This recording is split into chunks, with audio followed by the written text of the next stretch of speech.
Hai, Assalamualaikum. Bertemu lagi dengan Meti di video matematika fase E materi trigonometri part 2. Di sini Meti masih dalam mode hidden. Meti lagi gak mau ketemu siapa-siapa, tapi kalau mau bersuara mau boleh. Di trigonometri part 2 ini kita akan mulai naik level pelajarannya ya. Apa yang akan kita pelajari? Sebelum ke sana, coba kita ingat-ingat lagi ya, mengenai penamaan sisi dari sebuah segitiga siku-siku. Jika kita sedang di posisi alfa, sudut ini kira-kira mana yang menjadi sisi depan, mana yang menjadi sisi samping, dan mana yang menjadi sisi miring?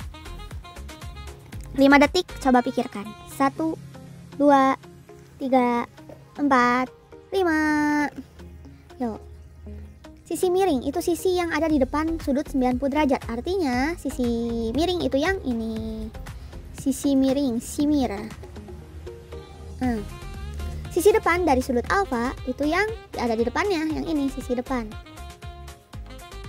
Dan sisi samping yang ada di sampingnya, sisi samping. Kalau kamu tadi memikirkan hal yang sama, berarti kamu masih ingat dengan materi video sebelumnya. Nah, sekarang Meti mau tanya nih, pernah nggak sih kamu melihat benda yang ukurannya beda tapi bentuknya sama? Lihat mangkok misalnya, ada yang kecil, ada yang gede, modelnya sama, bentuknya sama, tapi ukurannya aja yang beda. Atau lihat daun di pohon ya, Meti sering memandangi langit, memandangi pohon.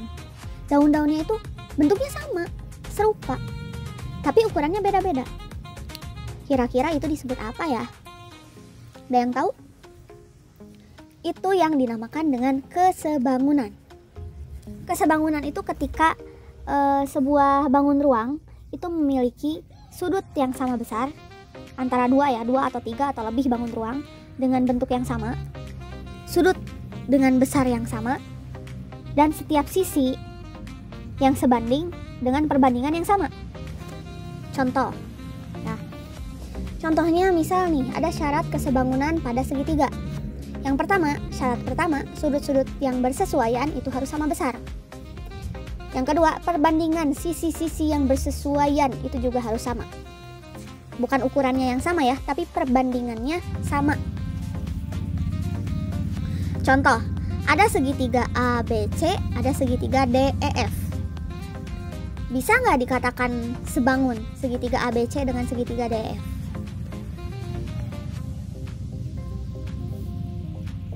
Segitiga EDF bisa nggak dikatakan sebangun? Di sini enggak dulu ya. Kenapa? Karena bentuknya juga berbeda. Kalau segitiga ABC dia bentuknya segitiga sama kaki. Kalau segitiga EDF dia segitiga siku-siku.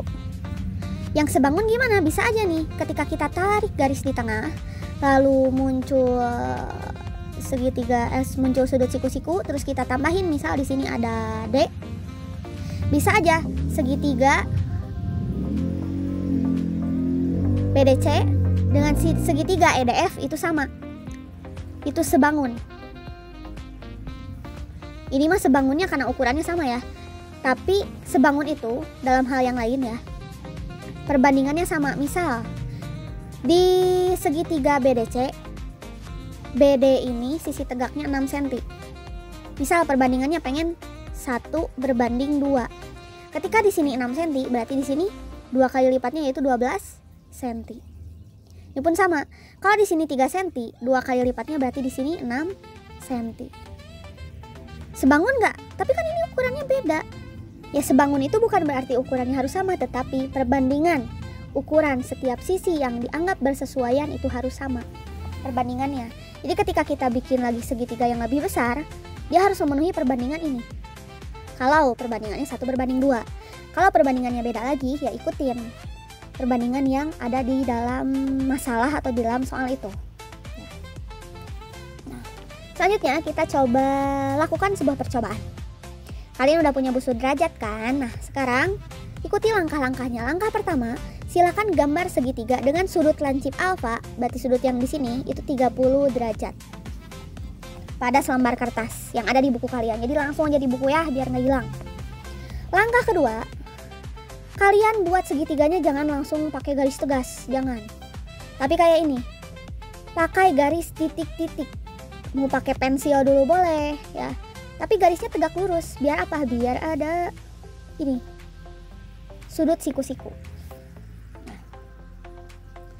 Langkah ketiga, perpanjang kaki sudut. Perpanjang kaki-kakinya. Yang ini panjangin, yang ini panjangin. Tapi jangan sampai belok ya, harus lurus panjangnya teh, makin ke atas. Harus tetap 30 derajat, jangan sampai di sini dipanjangin jadi belok. Oh tidak, harus lurus gitu ya. Ini juga sama, harus lurus, jangan sampai jadi mencong-mencong kemana. Lakukan yang sama. Ini berapa senti bisa aja di sini 3. Kamu di sini misalkan mau nambah lagi 3 senti atau mau nambah 2 senti. Di sini juga mau nambah 3 senti lagi atau mau nambah 2 senti lagi, terus ya. Ulangi langkah ketiga ini, ulangi langkah yang ini sampai kamu mendapatkan 5 segitiga. Contoh, di gambar ini udah ada berapa segitiga?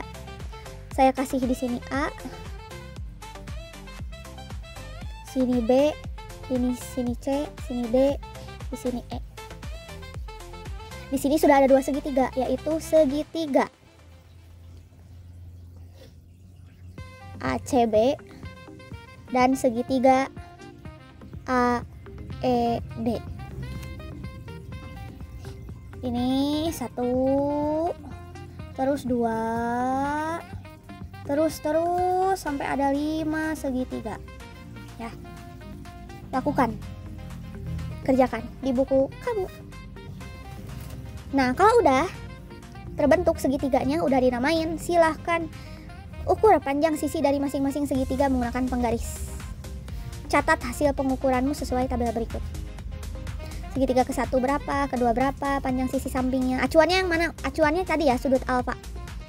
Sudut alfa tadi acuannya. Tentuin mana depan, mana samping.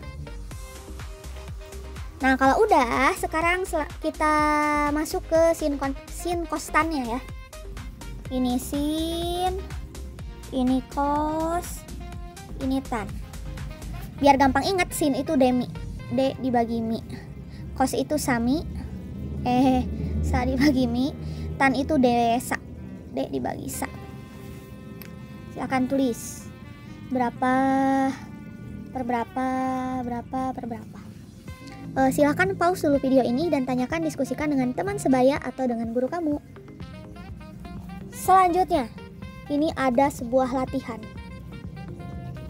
soal. Tentukan ke-6 rasio trigonometri untuk sudut beta, sudut ini.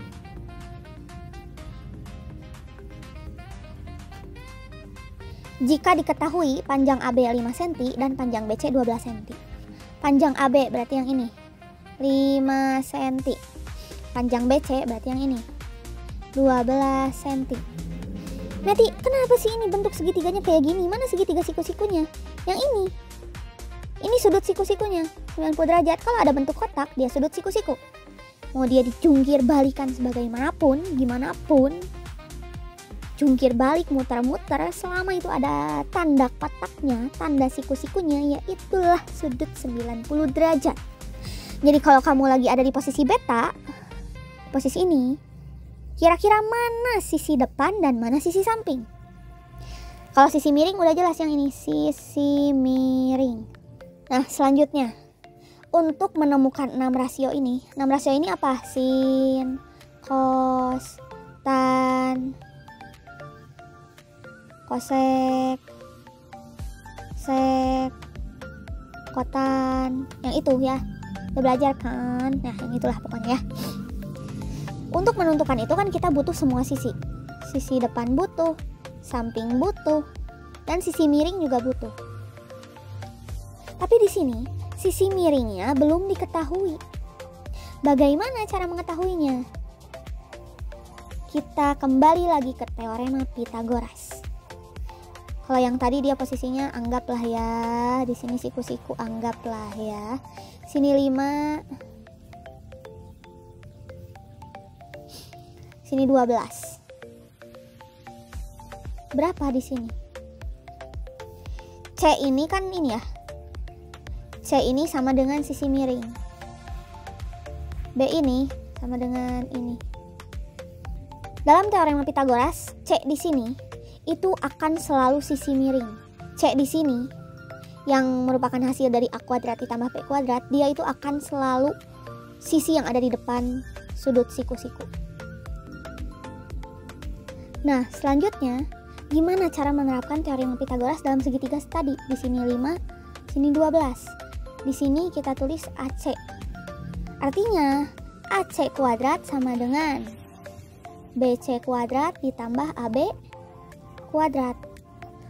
AC kuadrat sama dengan BC berapa? 12. 12 kuadrat ditambah 5 kuadrat. AC kuadrat sama dengan 144 ditambah 25. AC kuadrat sama dengan 169. AC sama dengan kuadrat ini pindah ruas, jadi akar 169. Berapa akar dari 169? 13 cm. Artinya panjang ini itu 13 cm. Lalu kalau kita lagi ada di posisi beta, tentukan sinnya berapa, cosnya berapa, tannya berapa. Tentukan juga koseknya berapa, seknya berapa, dan kotannya berapa. Silahkan isi di bukunya masing-masing. Next, di sini udah mulai cukup berat ya, tapi harus tetap dipelajarin. Dan Meti harus tetap mengajarkan ke kalian. Gimana kalau cuma ada satu sisi sama satu sudut aja? Kalau yang tadi kan ada dua sisi, di sini 5, di sini 12. Di sini udah tahu 90. Tinggal dicari ini berapa. Ini cuma ada satu sisi sama satu sudut. Gimana cara menyelesaikan? Kita coba dengan latihan. Ini yang harus kamu pegang ya. Sudut-sudut istimewa yang harus kamu pegang teguh dalam pelajaran ini. Untuk menyelesaikan masalah segitiga yang cuma punya angka di satu sudut dan satu sisi. Nah, inilah kita akan coba trigonometri itu ke dalam soal ini. Ini latihannya. Sebuah segitiga siku-siku memiliki sudut alfa, berarti sudut di sini besarnya 30 derajat. Panjang sisi B itu 10 cm. Berapa panjang sisi A? Ini yang ditanyakan. Untuk menjawab soal ini, kita harus tahu dulu. Ketika kita ada di posisi sudut alfa, di sini, B ini berperan sebagai apa? Karena yang diketahuinya kan B dulu ya. B perannya apa? Sisi samping. Karena ada di samping sudut A. Sisi A yang ditanyakan, perannya sebagai apa? Sisi depan. Nah, untuk menyelesaikan soal ini, kita ingat lagi rumus dari sin cos tan. Sin itu demi, cos itu sami, dan tan itu desa. Kira-kira dengan modal sisi samping dan sisi depan, bisa masuk ke yang mana? Ke sini ya. Ada depan, ada samping. Artinya tan 30 derajat sama dengan sisi depannya belum ada, A per sisi sampingnya 10 cm. Gimana caranya? Kita tinggal masukin aja tan dari 30 derajat ini berapa. Boleh pakai yang pecahan, boleh pakai yang desimal.